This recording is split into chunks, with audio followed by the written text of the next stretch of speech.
Here are three plastinated bodies. Generally, one side shows the superficial structures while the other deeper structures. In body 1, the anterior thoracic and abdominal walls and some organs have been removed to show certain structures. Body 2 has been divided in the mid-sagittal plane and all the organs have been removed. I'm really pleased with the way the section turned out. This is the first time that I'm able to show the entire length of the male urethra. Body 3 shows the cartilages, ligaments, and attachments of some of the muscles. Also, the nerves can be followed easily.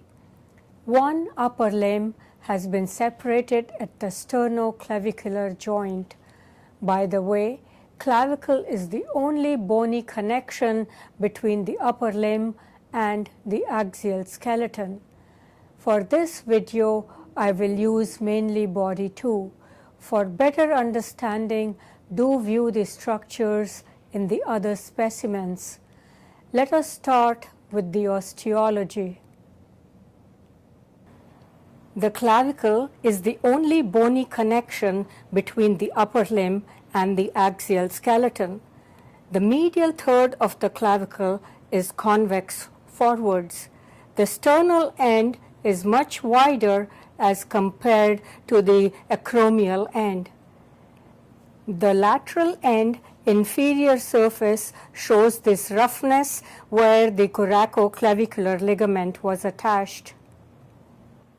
On the lateral view of the scapula, note the coracoid process, the acromion process, and the glenoid cavity, which is not very deep. By the way, what deepens the glenoid cavity? It is the glenoid labrum. What would you call the tubercle situated above and below the glenoid cavity?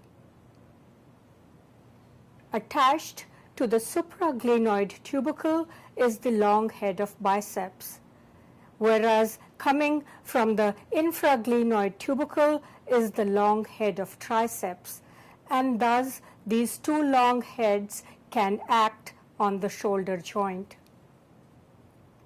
This facet on the acromion is for articulation with the clavicle, and as these two are articulated, inserting along the clavicle and the acromion and the spine of the scapula is the trapezius.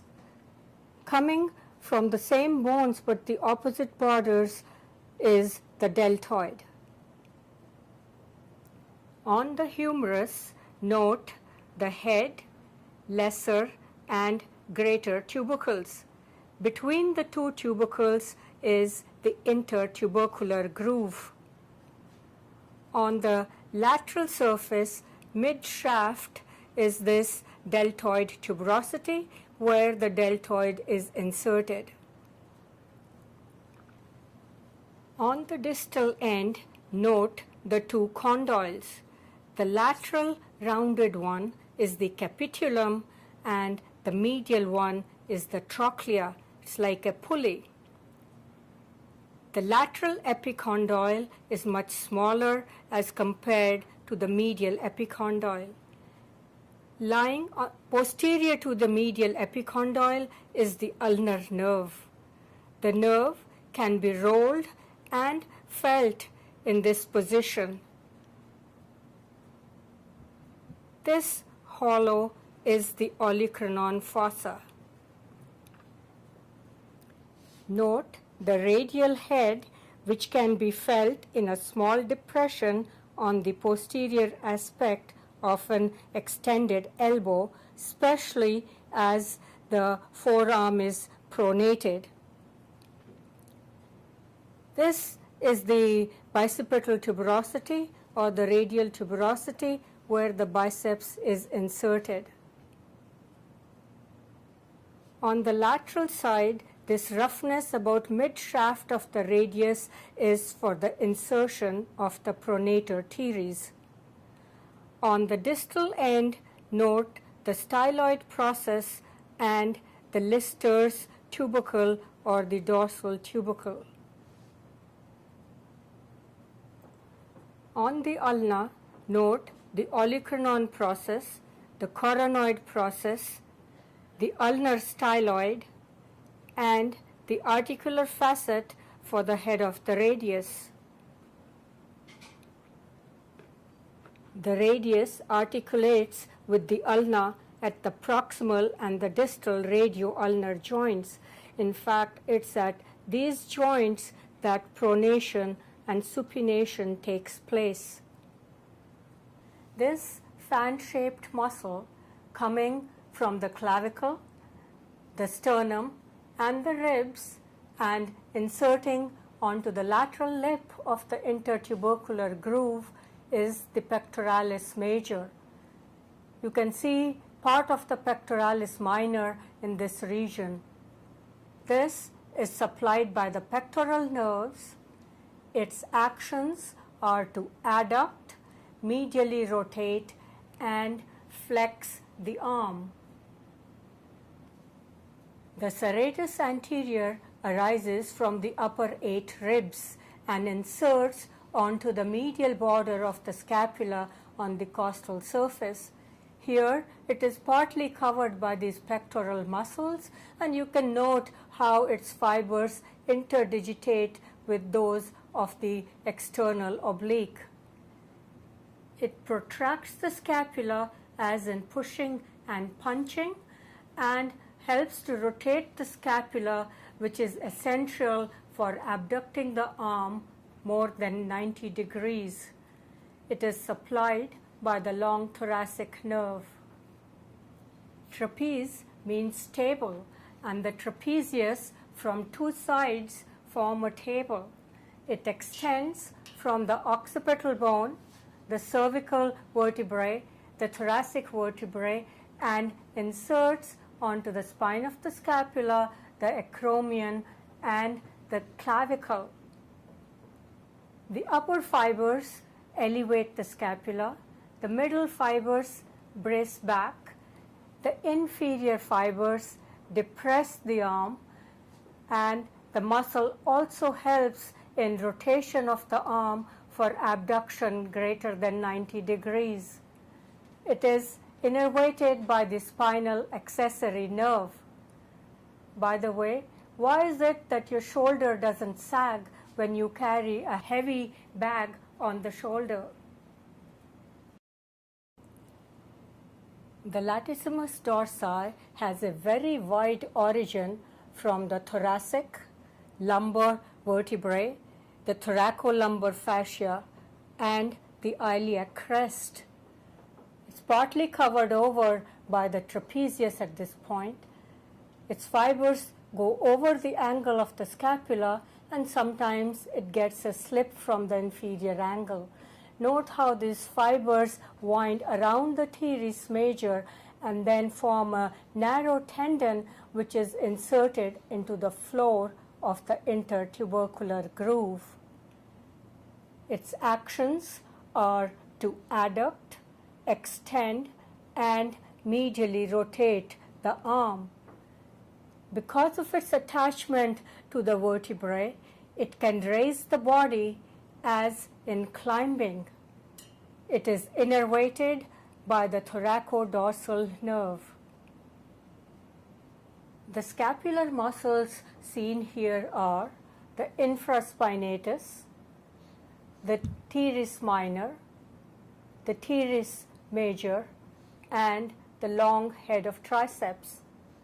The scapular muscles have been demonstrated in the shoulder video. This, by the way, is the triangular space Here is the deltoid, which covers the shoulder like a cape.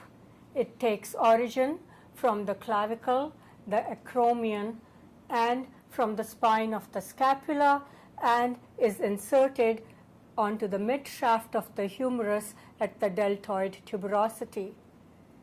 It's the middle fibers of the deltoid which abduct the arm, whereas the anterior and the posterior fibers stabilize it. In addition, the posterior fibers can extend and laterally rotate, whereas the anterior fibers help the pectoralis major in medially rotating. It is supplied by the axillary nerve. Attached to the coracoid process are the pectoralis minor, the coracobrachialis, and the short head of biceps. Here is the short head of biceps coming down.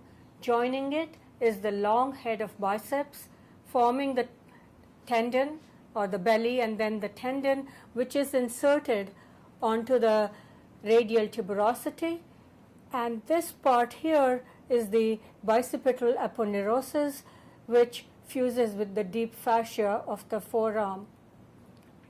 The biceps is innervated by the musculocutaneous nerve, and its actions are to flex the elbow and to supinate. Does it have any action on the shoulder joint? Remember, the long head of biceps comes from the supraglenoid tubercle, and hence it can act on the shoulder joint. Another muscle in the anterior compartment of the arm is the brachialis. It comes from the shaft of the humerus and it inserts onto the ulna. Its action is to flex the elbow. Along with the other muscles in the anterior compartment, it is supplied by the musculocutaneous nerve. By the way, this is the cephalic vein coming from the dorsal venous arch, and at this point it lies between the deltoid and the pectoralis major. These two nerves are the medial cutaneous nerves of the arm and the forearm. This here is the median cubital vein connecting the cephalic and the basilic veins. The posterior compartment of the arm is filled by the triceps. It inserts onto the olecranon process. You can see the long head of the triceps as well as the lateral head of the triceps. The medial head of the triceps is situated deeply and is also sometimes called the deep head and is not visible in this specimen. It is innervated by the radial nerve. In fact, this nerve that you're seeing here, little branch coming out, is a branch of the radial nerve on its way to supply the skin on the posterior aspect of the forearm. The actions of the triceps are to extend the elbow, and in addition, the long head also extends the shoulder. The muscles in the posterior compartment of the forearm are extensors of the wrist, thumb, and fingers, as well as supinator and brachioradialis. They are arranged in two groups, the superficial ones that you see here and deep. Most of the superficial muscles originate from the lateral epicondyle, and it is thus called the common extensor origin. Since there isn't enough space on the lateral epicondyle, some of those muscles extend up to the lateral supracondylar ridge.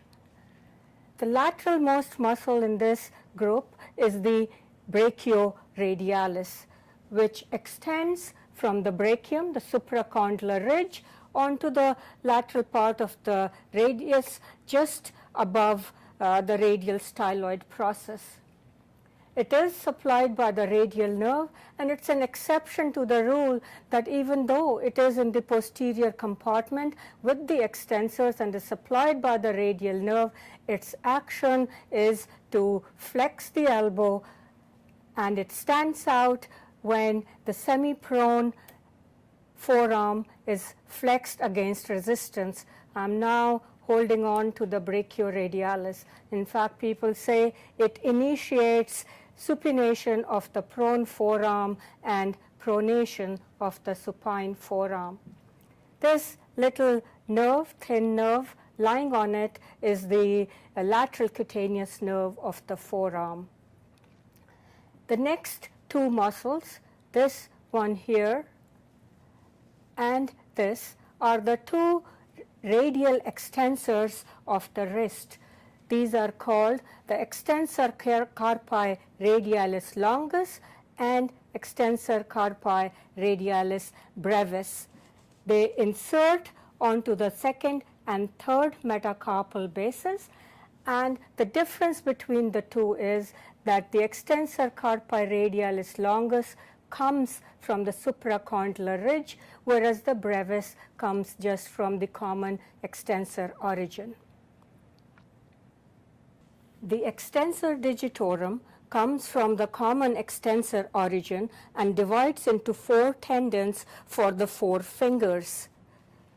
It forms an extensor expansion over the fingers, and it extends at the base of the terminal phalanx. Thus, it can extend all the joints. Can you name the joints? The wrist joint, the metacarpophalangeal joint, the proximal interphalangeal joint, and the distal interphalangeal joint. The next muscle is quite slender and thin, and it is just for the little finger. In fact, its belly is fused with that of the extensor digitorum, coming from the common extensor origin, but as it comes down, it goes to just the little finger, and hence its name, extensor digiti minimi. When I move my little finger like this, you can see that this one here is the tendon of the extensor digitorum, whereas this one on the side and a kind of dividing into two is part of the extensor digiti minimi. The last muscle in this group is the extensor carpi ulnaris, and that goes to inserts onto the 5th metacarpal. This structure here is the fibrous extensor retinaculum that keeps the extensor tendons in place, and actually it has 6 separate compartments for all these tendons going down into the dorsum. In the deep compartment are 4 muscles, which will be seen in another specimen, but I would like to point out some of the tendons seen on the dorsum right here. This space here is called the snuff box, so called because people used to put snuff in here and inhale, or sometimes even put perfume along here, because lying in the floor of the snuff box is the radial artery. The lateral boundary of the snuff box is formed by 2 tendons. This thin long one is the extensor pollicis brevis, and this thicker shorter one is the abductor pollicis longus. The medial boundary here is formed by the extensor pollicis longus. The bones that can be felt in the floor of the snuff box are the scaphoid and the trapezium, for thumb. And you can see here how the tendon of the extensor pollicis longus hooks around this little tubercle that we had mentioned and then changes direction to come like this. These 2 tendons here, actually only see one of them, that is the tendon of the extensor carpi radialis brevis. This tendon is an additional tendon that is there for the index finger, and that is the tendon of the extensor indicis. It lies medial to the digitation coming from the extensor digitorum. So this is the very own extensor for the index finger. The muscles in the anterior compartment of the forearm are the pronator teres and flexors of the wrist, thumb, and fingers. They are also arranged in two groups, superficial and deep. Just like the extensors, most of the superficial muscles come from the medial epicondyle, which is thus called the common flexor origin. The very first muscle coming from that comes across the forearm like this, and it inserts onto the mid shaft of the radius, and the muscle is pronator teres. Teres meaning round, and this is where you're seeing part of it. As I retract these muscles, you can see the entire length of the pronator, and of course it pronates the forearm.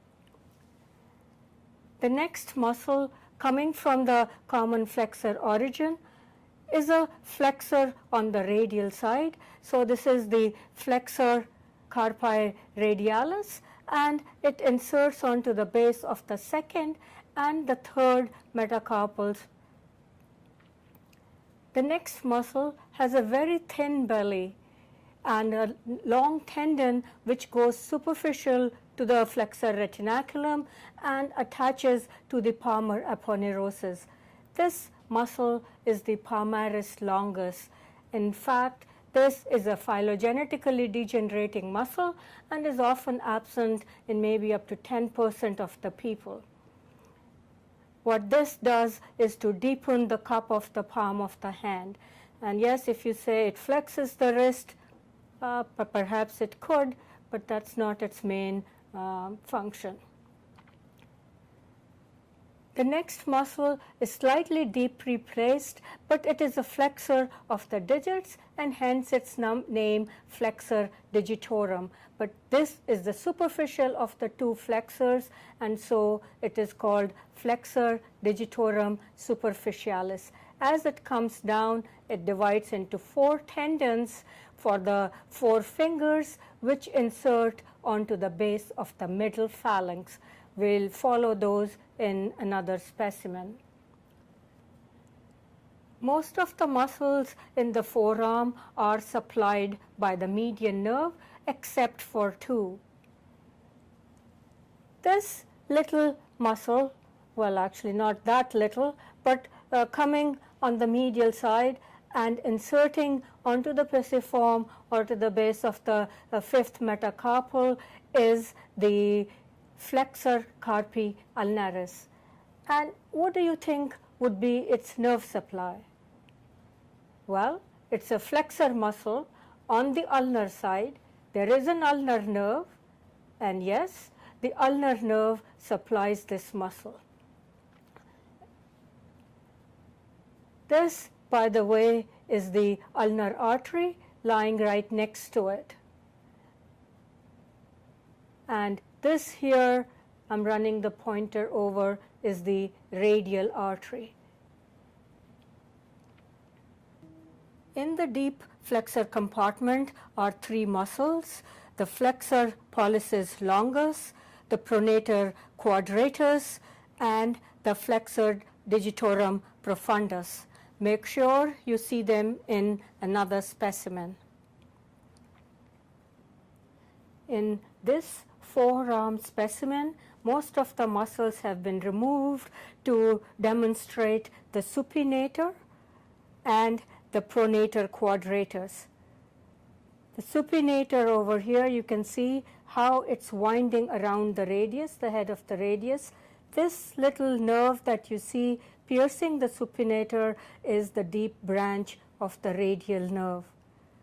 This, by the way, is the tendon of the biceps, and here is the cut edge of the brachialis. This nerve coming down is the branch of the median nerve called the anterior interosseous nerve, as it lies on the interosseous membrane. And this little muscle here, quadrangular in shape, and pronates the forearm, is hence called the pronator quadratus. In this specimen, let us follow the tendons from the forearm into the hand. For orientation, that is the pronator quadratus. This nerve is the median nerve. Here is the ulnar nerve. This is the tendon of the flexor carpi radialis, and this is the flexor carpi ulnaris. This is the cut edge of the flexor retinaculum, so this is the carpal tunnel. These two muscles are the muscles of the thenar eminence, and these ones that you see deeply, these muscles connecting these metacarpal bones, are the interossei. Actually, what you are seeing, if you looked at the specimen closely, you will appreciate, are the dorsal interossei seen from the palmar aspect. So this tendon over here is the tendon of the flexor digitorum profundus. You see how the tendon of the flexor digitorum superficialis in my left hand splits to let that tendon of the profundus go through it. The superficialis ends at the base of the second phalanx, whereas the profundus goes and inserts into the base of the terminal phalanx. Thus, it is the flexor digitorum profundus which can flex the distal interphalangeal joint in addition to the others. This tendon here is that of the flexor pollicis longus.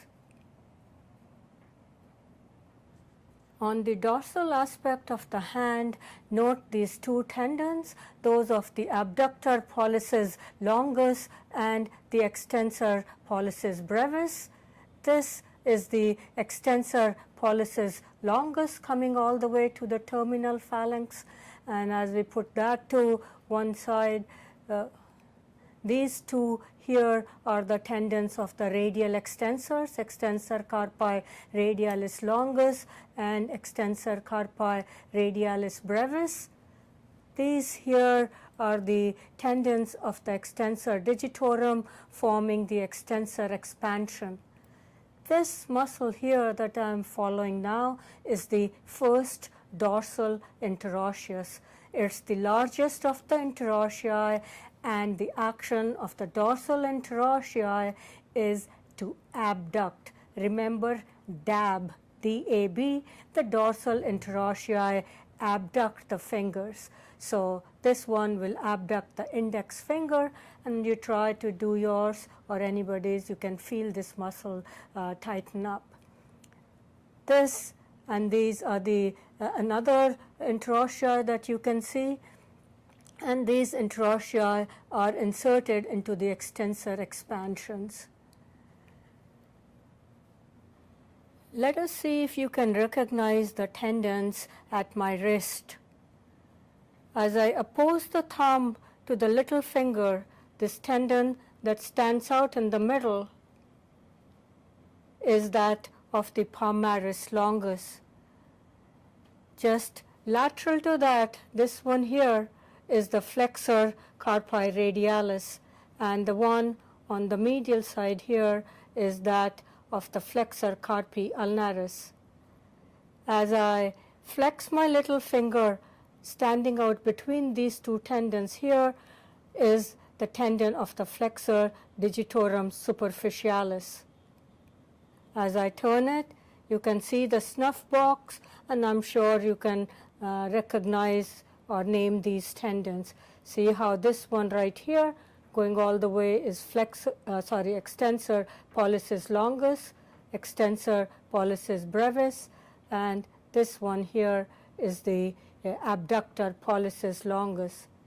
As I extend the wrist, this little bump that stands out, these two, these are the radial extensors, and you can see the tendons of the extensor digitorum. As I extend the index finger while the others are flexed, The one that pops out in between these two is the tendon of the extensor indicis.